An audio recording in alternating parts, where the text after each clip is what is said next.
మరోసారి ప్రపంచాన్ని వణికిస్తున్న corona Telugu states లో అడుగుపెట్టింది. ఏపీలో తొలి కరోనా కేసు నమోదు కావడం ఇప్పుడు టెన్షన్ పుట్టిస్తుంది. తాజాగా కడపలో రెండవ కరోనా కేసు కూడా నమోదు కావడం ఇప్పుడు కలకలం రేపుతుంది. రిమ్స్ ఆసుపత్రిలో 2 పాజిటివ్ కేసులు నమోదయ్యాయి. చాగలమరికి చెందిన ఓ మహిళ అనారోగ్యంతో చికిత్స కోసం రిమ్స్ కు వచ్చారు. ఆమెకు వైద్య పరీక్షలు నిర్వహించగా కరోనా పాజిటివ్ గా తేలింది. ఇక మరొకరి వివరాలు తెలియాల్సి ఉంది.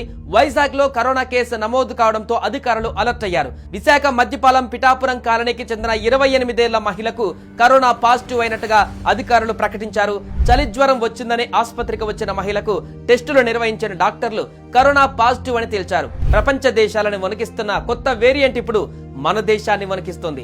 దేశంలో కొన్ని రాష్ట్రాలలో ఇప్పటికీ కోవిడ్ కేసులు నమోదవుతున్నాయి.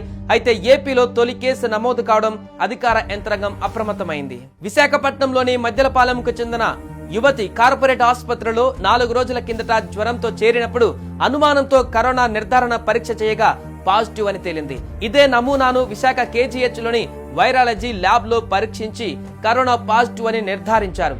ఆరోగ్యం నిలకడగా ఉన్నందున ఆ యువతిని గురువారం సాయంత్రం ఆసుపత్రి నుంచి డిశ్చార్జ్ చేసినట్టు రాష్ట్ర ఆరోగ్య కుటుంబ సంక్షేమ శాఖ కమిషనర్ వీరపాండియన్ తెలిపారు. ఆమె ప్రయాణం చేయలేదని కుటుంబ సభ్యులు చెప్పారని వెల్లడించారు. ముందు జాగ్రత్తగా అవసరమైన చర్యలు తీసుకోవాలని జిల్లా అధికారులకు ఆదేశించామన్నారు.